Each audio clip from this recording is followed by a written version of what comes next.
بسم اللہ الرحمن الرحیم۔ السلام علیکم۔ کہانی ٹی وی میں خوش آمدید۔ سلطان اپنے دربار میں براجمان ہو چکے تھے۔ کچھ ہی دیر بعد جیسے ہی آسمان سے لالی چھانے لگی تو لوگ بڑی تیزی سے سلطان کے دربار میں آنے لگے تھے اور وہ اپنے مسائل سنانے لگے تھے۔ سلطان سب کے مسائل کو حل کر رہے تھے، تبھی ایک عورت اندر آتی دکھائی دی۔ جیسے ہی اس عورت نے دربار میں قدم رکھا تھا، ایک بدبو پورے دربار میں پھیلنے لگی اور ہر کوئی اس بدبو میں سانس لیتے ہوئے الجھن محسوس کر رہا تھا۔ سلطان کے آس پاس دیکھ رہے تھے کہ آخر یہ بدبو کہاں سے آ رہی ہے۔ سلطان کے دربار کے باہر تو ایک بے حد خوبصورت باغ تھا جہاں پر رنگ برنگ کے پھول لگے ہوئے تھے اور ہر وقت وہاں سے پھولوں کی خوشبو آتی رہتی تھی، لیکن پھر یہ اچانک بدبو کہاں سے آنے لگی تھی؟ ایسے لگ رہا تھا جیسے کوئی مردہ جانور یہاں پر کسی نے مار کر پھینک دیا ہو۔ سلطان تک جب یہ بدبو پہنچی تھی تبھی سلطان کا دھیان دربار میں آئی اس عورت پر گیا جو ایک جانب کو کھڑی تھی۔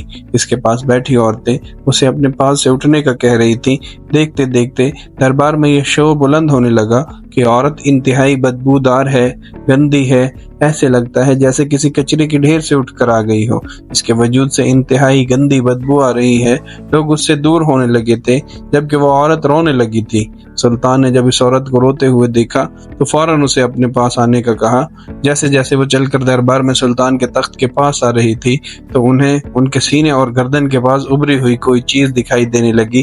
یہ بدبو اب سلطان کے لیے بھی برداشت کرنا مشکل ہو چکی تھی، لیکن پھر بھی وہ ایک رعب اور دبدبے کے ساتھ وہاں اپنی نشست پر براجمان تھے، اور وہ عورت جیسے ہی سلطان کے سامنے آئی تو جھک کر سلطان کو سلام پیش کرنے لگی۔ لوگ اس کے عقب میں بیٹھے ہوئے دیکھ رہے تھے اور کہہ رہے تھے، توبہ توبہ، یہ عورت تو لگتا ہے غسل ہی نہیں کرتی۔ غسل تو دور کی بات، یہ عورت پاخانہ کرنے کے بعد صاف تک نہیں کرتی۔ اس کے وجود سے اس قدر گندی بدبو آ رہی ہے، اس پر تو لگتا ہے اللہ کا عذاب نازل ہو چکا ہے۔ وہ عورت روتے ہوئے ہر ایک کی باتیں سن رہی تھی۔ سلطان نے وہاں موجود لوگوں کو خاموش کروا دیا اور زور سے سوال کرنے لگے کہ بتاؤ کیا ماجرا ہے، تم کس لیے ہمارے دربار میں تشریف لائی ہو؟ سلطان کی بات سن کر اس نے نظریں اٹھا کر سلطان کو دیکھا اور اگلے ہی پل اپنے گرد لپٹے ہوئے ایک بڑی چادر کو کھولنا شروع کر دیا۔ ہر کوئی حیرت سے اس عورت کو دیکھ رہا تھا۔ جتنے بھی لوگ تھے سبھی حیران تھے۔ وہاں پر موجود عورتوں نے پردہ کر رکھا تھا، لیکن یہ کیسی عورت تھی جو سلطان کی جانب چہرہ کیے کھڑی تھی اور اپنے وجود سے چادر کو بھی جدا کر رہی تھی؟ سلطان کی نظر اس کے وجود پر مرکوز تھی۔ جیسے ہی اس نے اپنے وجود سے چادروں کو الگ کیا اور اپنا سینہ سلطان کو دکھایا تو اگلے پل سلطان کی آنکھیں حیرت سے پھٹی کی پھٹی رہ گئی۔ چادروں کے بند کا کھلنا تھا کہ وہاں پر بدبو پہلے سے بھی زیادہ پھیلنے لگی۔ کتنے لوگ دربار سے اٹھ کر باہر چلے گئے کیونکہ ان سے یہ بدبو برداشت کرنا اب آسان نہیں تھا۔ عورت روتے ہوئے کہنے لگی کہ سلطان، میں بہت بڑی مصیبت میں پھنس چکی ہوں، خدا را میری مدد کیجیے۔ ایک آپ ہی ہیں جو مجھے سزا سے نجات دلوا سکتے ہیں۔ سلطان نے اسے اس مچھلی کے ساتھ دیکھا جو کہ اس کے ہاتھ کے برابر تھی اور انتہائی چوڑی تھی۔ یہ بدبو مچھلی سے ہی آ رہی تھی۔ سلطان کہنے لگے کہ میں تمہارے ہر مسئلے کا احسن طریقے سے حل نکالوں گا، لیکن تم نے اپنے گلے میں یہ مچھلی لٹکا رکھی ہے، اس قدر بدبو سے تمہیں کئی بیماریاں ہو سکتی ہیں۔ یہ مچھلی تو خراب ہو چکی ہے۔ یہ بات سن کر وہ عورت سر جھکا کر پھر کہنے لگی، سلطان محترم، یہ بدبو میرے شوہر کی دی ہوئی ہے۔ میرے شوہر نے میرے گلے میں اس مچھلی کو لٹکا رکھا ہے۔ یہ سن کر تو ایک پل کو بالکل خاموشی چھا چکی تھی۔ سلطان حیرت سے اس عورت کو دیکھنے لگے۔ عقب سے آوازیں آنے لگی تھی، ارے ارے، کیا تمہارا شوہر پاگل ہے؟ ارے کون پاگل ہے جو گلے میں مچھلی لٹکاتا ہے؟ مزید وہ عورت بتانے لگی کہ میری شادی کو بھی صرف 3 دن ہوئے ہیں۔ میں نہیں جانتی کہ میرا شوہر اس قدر ذہنی مریض ہے۔ پہلے جب میرا شوہر میرے پاس آیا تو ایک تشت بھی ساتھ لایا تھا۔ میں دیکھ کر خوش ہونے لگی تھی۔ سوچا لگتا ہے شاید میرا شوہر مجھے منہ دکھائی میں بہت ساری دھن دولت دینے لگا ہے، شاید وہ بے حد امیر و کبیر ہے۔ گھر تو اس کا مجھے بس ٹھیک ہی لگا تھا۔ میں نے مسکرا کر اس تشت کی جانب دیکھا، لیکن میرے ہوش تو اس وقت اڑے جب میرے شوہر نے تشت سے کپڑا ہٹایا۔ میرا شوہر تشت میں ایک مچھلی لایا تھا۔ میرے ارمان پھیکے پڑ گئے۔ پھر میں نے سوچا شاید شوہر کو مچھلی پسند ہے۔ میں خوش ہوئی کہ میری طرح میرے شوہر کو بھی مچھلی کھانا پسند ہے۔ مجھے کہنے لگا، تمہاری مرغوب غذا کیا ہے؟ میں نے مسکرا کر اسے بتا دیا کہ مجھے مچھلی کھانا بے حد پسند ہے۔ اتنا سننا تھا کہ اگلے پل میرے نفسیاتی مریض شوہر نے اس مچھلی کو الٹ پلٹ کر دیکھنا شروع کر دیا۔ مچھلی میری مرغوب غذا تھی، لیکن کچی مچھلی سے اٹھنے والی بدبو مجھے بے حد پریشان کر رہی تھی۔ میں اپنے منہ کے آگے ہاتھ رکھنے لگی، اپنے شوہر سے کہنے لگی، آپ اس مچھلی کو یہاں کیوں لے آئے ہیں؟ میرا عروسی لباس خراب ہو رہا ہے، اس سے اٹھتی ہوئی بدبو سے مجھے الجھن ہو رہی ہے۔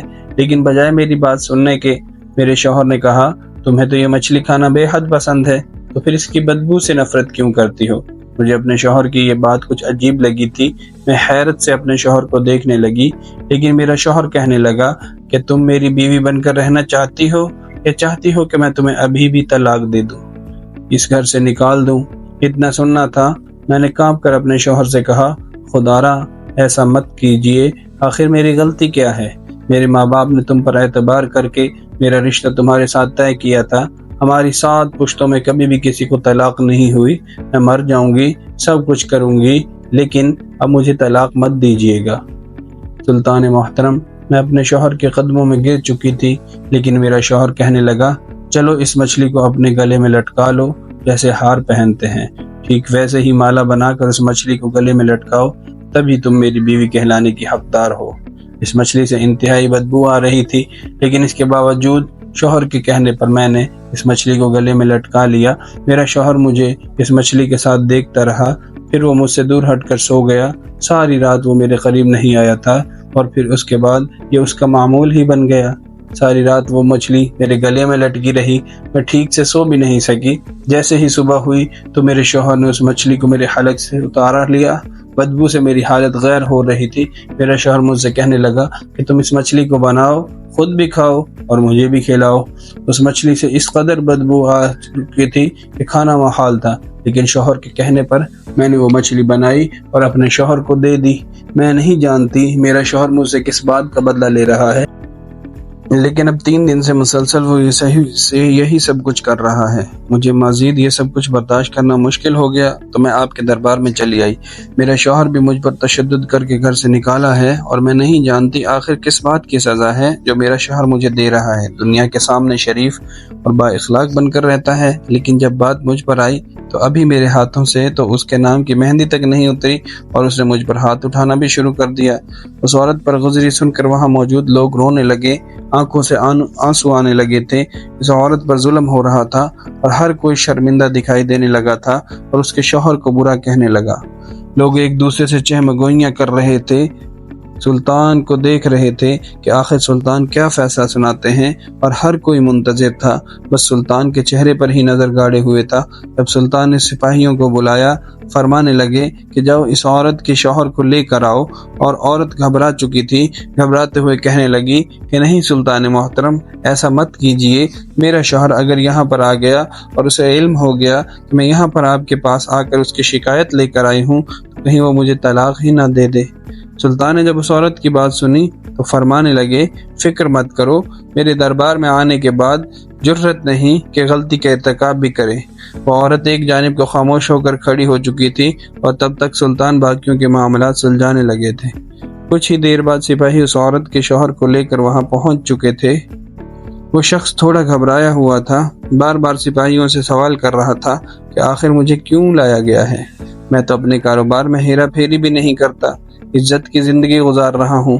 لیکن جیسے ہی دربار میں داخل ہوا اور اپنی بیوی کو وہاں پر کھڑا پایا تو اس کے چہرے کے زاویے بگڑ گئے۔ وہ چلتے چلتے سلطان کے سامنے آ کر کھڑا ہو گیا اور جھک کر سلام کرنے لگا۔ سلطان اسے بغور دیکھنے لگے، ایک نظر اس کی بیوی پر ڈالی اور پھر اس پر، اور پھر اگلے پل سامنے پڑی مچھلی کو دیکھا۔ جیسے ہی اس شخص کی نظر اس مچھلی پر پڑی تو وہ سب جان چکا تھا اور سر جھکا کر کھڑا ہو گیا۔ سلطان کتنی دیر خاموش رہے۔ انہوں نے اس عورت کے بارے میں اس کے شوہر سے ایک لفظ بھی نہیں پوچھا تھا، اور نہ ہی یہ کہا تھا کہ تمہاری بیوی یہاں تمہارے بارے میں کیا کچھ کہہ رہی ہے، بلکہ خاموشی سے سلطان اس کے چہرے کو دیکھتے رہے، اور پھر اگلے پل جو فیصلہ سنایا گیا وہ سن کر سب کے ہوش اڑ چکے تھے۔ کوئی یقین بھی نہیں کر سکتا تھا کہ سلطان اس طرح کا بھی فیصلہ سنا سکتے ہیں۔ پہلی مرتبہ سب نے سلطان کو حیرت کندہ نظروں سے دیکھا تھا۔ سلطان اگلے ہی پل انتہائی سخت لہجے میں سپاہیوں سے کہنے لگے، سپاہیوں، اس عورت کو قید خانے میں ڈال دیا جائے۔ سپاہیوں کو بھی ایک پل کو لگا جیسے انہوں نے غلط سنا ہے۔ وہ سلطان کے چہرے کی جانب دیکھ کر گویا یقین کرنا چاہتے تھے کہ کیا انہوں نے جو سنا ہے وہ ٹھیک ہے، لیکن جب انہیں اس بات کا پختہ یقین ہو گیا کہ سلطان نے اس عورت کے شوہر کو نہیں بلکہ اسی عورت کو ہی قید ہونے کا کہا ہے دو سپاہی اس کی جانب بڑھ گئے اور وہ عورت رونے لگی، کہنے لگی، سلطان یہ آپ کیا کر رہے ہیں؟ میں تو اپنے شوہر کی شکایت لے کر آئی تھی، مگر اسی وقت وہاں دربار میں بھی لوگوں میں سرگوشیاں شروع ہو گئیں۔ کچھ لوگوں کا کہنا تھا کہ اس عورت کی غلطی کیا ہے، اسے کیوں قید خانے میں ڈالا جا رہا ہے؟ اسی پر سلطان کہنے لگے، یہ عورت زانی ہے، گنہگار ہے، اس نے اپنے شوہر کی امانت میں خیانت کی ہے، اس کی سزا صرف اور صرف موت ہے، فی الحال اسے قید خانے میں ڈال دو۔ وہ عورت گھبرائی ہوئی تھی، سلطان کا چہرہ دیکھنے لگی، کہنے لگی، سلطان میرے ساتھ یہ سلوک مت کیجیے، آپ میرے شوہر کی باتوں میں مت آئیے، میں تو غموں کی ماری ہوئی ہوں، آپ کے پاس آئی تھی تاکہ آپ مجھے میرے پاگل جنونی شوہر سے چھٹکارا دلوا سکیں یا اسے سمجھا سکیں، لیکن سپاہی اس عورت کو پکڑ کر قید خانے میں لے جا چکے تھے۔ عورت جب تک قید خانے میں نہیں گئی تھی اس نے بہت واویلا مچایا تھا، آس پاس لوگوں تک کو اس کی چیخیں پہنچی تھیں۔ جن لوگوں کو ان کے معاملے کے بارے میں نہیں پتا وہ بھی چلتے ہوئے وہاں تک آ چکے تھے، اور ہر کوئی ایک دوسرے سے پوچھ رہا تھا کہ آخر وجہ کیا بنی جس مچھلی والی عورت کو قید خانے میں ڈالا جا رہا ہے، آخر کو سلطان کے دربار میں کیا کرنے آئی ہے۔ یوں لوگوں نے ایک دوسرے تک حقیقت پہنچانا شروع کر دی، اور ان لوگوں کے دل میں بھی یہ تجسس بننے لگا تھا کہ آخر سلطان نے اس عورت کو زانی کیوں قرار دیا ہے۔ یہ عورت الٹا اپنے شوہر کی شکایت لگانے آئی تھی۔ جب کئی طرح کے سوالات سر اٹھانے لگے تو سلطان بھی سوچ میں پڑ چکے تھے، جانتے تھے کہ ان کی رعایا ان کے منہ پر تو سوال نہیں کرے گی، لیکن پیٹھ پیچھے سرگوشیاں ضرور ہوں گی۔ سلطان نے دربار میں موجود اس مجمع کو مخاطب کر کے کہا، کیا تم لوگ جاننا چاہتے ہو کہ میں نے اس عورت کو کیوں قید خانے میں ڈالا؟ سب لوگوں نے سوال یا نظروں سے سلطان کو دیکھا تھا، اور وہ وہی شخص بھی ایک جانب کھڑا تھا، سر جھکایا ہوا تھا۔ سلطان نے ایک نظر شخص پر ڈالی، پھر ان سبھی لوگوں کو دیکھ کر کہنے لگے، میں حاکم وقت ہوں، جو بھی فیصلہ کروں گا بہتری کے لیے کروں گا۔ میں نے کیوں اس عورت کو قید خانے میں ڈلوایا؟ تو حقیقت جان کر اب سبھی لوگ بھی اس سے نفرت کرنے لگیں گے۔ سلطان نے وہاں پر کنیز کو بلایا اور کنیز سے فرمانے لگے کہ جاؤ دودھ کے 3 پیالے بھر کر لے آؤ۔ کنیز نے ایسا ہی کیا تھا۔ کچھ ہی دیر بعد 2 کنیزیں 3 دودھ کے پیالے لے کر وہاں پر حاضر ہو چکی تھی۔ سلطان نے ان کنیزوں کو وہ دودھ کے پیالے سامنے قالین پر رکھنے کا کہا۔ دودھ کے پیالے سامنے قالین پر رکھ دیے گئے تھے۔ سلطان نے وہاں پر موجود لوگوں کو مخاطب کیا اور پھر فرمانے لگے کہ دودھ کے وہ پیالے ہیں جو کہ کرامات سے بھرے پڑے ہیں۔ اگر ان دودھ کے پیالوں کی حقیقت تم لوگ جان لو تو یہ خوف سے ہل نہ سکو۔ ہر کوئی کبھی سلطان کو اور پھر ان دودھ کے پیالوں کو دیکھ رہا تھا۔ تبھی سلطان کے حکم پر سپاہی قید خانے میں گئے اور زانی عورت کو لے آئے۔ اس کے شوہر کو بھی وہیں پر بلا لیا گیا۔ جیسے ہی وہ عورت وہاں پر آئی تو ایک مرتبہ پھر روتے ہوئے سلطان کے قدموں میں گر کر کہنے لگی، سلطان میری کوئی غلطی نہیں ہے، مجھے آخر کس بات کی سزا دی جا رہی ہے؟ وہ روتے ہوئے درباریوں کے سامنے بلک بلک کر کہنے لگی کہ مجھے انصاف دلوایا جائے۔ اگر سلطان کو میری آنکھوں کا قرب دکھائی نہیں دیتا تو تم لوگ تو جانتے ہو میں کس قدر تکلیف سے گزر رہی ہوں، مگر سلطان نے جو بات کی وہ بات سن کر وہ عورت ٹھٹک چکی تھی۔ سلطان کہنے لگے کہ اگر تمہارا کہنا ہے کہ تم زانیہ نہیں ہو، تم نے کوئی گناہ نہیں کیا، تو یہ دودھ کے پیالے جو کہ کراماتی دودھ کے پیالے ہیں، یہ ایسے پیالے ہیں کہ اگر ان میں سے کوئی شخص باری باری دیکھے گا تو تیسرے پیالے میں سے اسے اپنے آشنا کی شکل دکھائی دے گی، اور باقی 2 پیالوں پر خود بخود اس کے آشنا کا نام لکھا ہوا دکھائی دینے لگے گا۔ اگر آشنا کی تعداد 2 سے زیادہ ہوئی تو یہ دودھ کے پیالے ٹوٹ جائیں گے۔ اتنا سننا تھا کہ وہ لڑکی جو پہلے رو رو کر لوگوں کو اپنی جانب متوجہ کر رہی تھی فوراً خاموش ہو گئی، کہنے لگی، سلطان محترم، آخر ان سب کی کیا ضرورت تھی؟ مجھے کیا کرنا ہوگا؟ سلطان فرمانے لگے، آؤ اور آ کر ان دودھ کے پیالوں میں باری باری دیکھو، حقیقت خود ہی کھل کر سامنے آ جائے گی۔ کچھ ہی دیر میں معلوم ہو جائے گا کہ وہ آشنا کون ہے جس کے ساتھ تم اپنے شوہر کے ہوتے ہوئے تعلق استوار کرتی رہی۔ یہ سن کر وہ عورت نفی میں سر ہلانے لگی۔ پہلے تو انکار کرنے لگی کہ میرے شوہر کو مجھ پر اتنا تو اعتبار ہونا چاہیے کہ میں تو کبھی بھی یہ عمل نہیں کروں گی، لیکن جب سلطان نے حکم دیا تو ڈرتے ڈرتے آگے بڑھی، اور ڈرتے ڈرتے پہلے ایک پیالے میں اپنا چہرہ دیکھا تھا۔ سب کی نظریں دودھ کے بڑے پیالوں پر ہی تھی۔ وہ دوسرے پیالے تک ابھی جھانک کر دیکھنے لگی تھی، لیکن جب باری تیسرے پیالے کی آئی تو وہ فوراً پیچھے ہٹ چکی تھی۔ سلطان نے کنیزوں سے کہا اسے پکڑ کر تیسرے پیالے میں دیکھنے کا کہو تاکہ عام علم ہو سکے وہ کون آشنا ہے جس کے ساتھ یہ غلط کاری کر چکی ہے، لیکن اس سے پہلے کسی دودھ کے پیالے میں اس کی شکل دیکھی جاتی اسے زبردستی اس پیالے کے قریب لے جایا جاتا۔ اس عورت نے اس پیالے کو ٹانگ ماری، وہ پیالہ خود ہی ٹوٹ کر بکھر چکا تھا، دودھ سارے قالین پر بکھر چکا تھا۔ وہ رونے لگی، کہنے لگی کہ میں نے اپنے شوہر کے ساتھ کوئی دھوکہ نہیں کیا، میرا شوہر تو 3 دنوں میں ہر وقت میرے پاس رہا، بھلا میرے آشنا یہاں پر آ ہی کیسے سکتا ہے؟ سلطان جان بوجھ کر اس طرح کی باتیں کر رہے تھے تاکہ میرے شوہر کو میرے خلاف بھڑکا سکے۔ وہیں اس عورت کے شوہر نے جب اس طرح کی بات سنی تو آگے بڑھ کر اس عورت کے منہ پر زناٹے دار تھپڑ مار کر کہنے لگا، خبردار، جو سلطان محترم کے سامنے کھڑے ہو کر تم نے گستاخی کی، تمہاری حقیقت کیا ہے میں اچھے سے جانتا ہوں۔ ہر کوئی یہ منظر دیکھ رہا تھا مگر حیران تھا کہ آخر یہاں پر ہو کیا رہا ہے۔ کیا یہ دودھ کے پیالے سچ مچ کراماتی تھے؟ کیا اس میں غلط کاری والی عورت کا آشنا دکھائی دے دیتا یا پھر سلطان کا بس رچایا گیا ایک کھیل تھا؟ اگلے پل سلطان کے چہرے پر ایک مسکراہٹ چھائی تھی۔ سلطان گزشتہ دنوں پہلے کی حقیقت کو سب کے سامنے واضح کرنے لگے۔ ہوا کچھ یوں تھا کہ سلطان گزشتہ ہفتے اپنے نشست پر بیٹھے لوگوں کو یوں ہی مسائل سلجھا رہے تھے جب ان کے محل میں ایک لڑکا حاضر ہوا۔ وہ نوجوان تاجر تھا۔ سلطان نے دیکھا جب بھی اس کی باری آتی وہ اٹھ کر اور لوگوں کو پیچھے جا کر بیٹھ جاتا، ایسے لگتا جیسے وہ تنہائی میں سلطان سے بات کرنا چاہتا ہو۔ جیسے لوگوں کا رش کم ہوا اور وہ اکیلے ہی سلطان کے دربار میں رہ گیا تو چلتے چلتے سلطان کے پاس آیا، آ کر کہنے لگا، سلطان میری شادی ایسے لڑکے سے ہونے والی ہے جسے میں جانتا تک نہیں ہوں، آپ دعا کیجئے کہ وہ پاک دامن ہو، میرے حق میں اچھی ہو۔ میں نہیں چاہتا کہ میری بیوی کا شادی سے پہلے کسی آشنا کے ساتھ ذرا بھی تعلق قائم ہو۔ سلطان نے اس شخص کو یہ مشورہ دیا کہ تمہاری ہونے والی بیوی کہاں رہتی ہے؟ اس نے جب علاقے کا نام بتایا تو سلطان سوچ میں پڑ گئے اور پھر اسے فرمانے لگے کہ تم بھیس بدل کر جاؤ اور جا کر اس گھر کے لوگوں کا جائزہ لو، حقیقت تم پر آشکار ہو جائے گی۔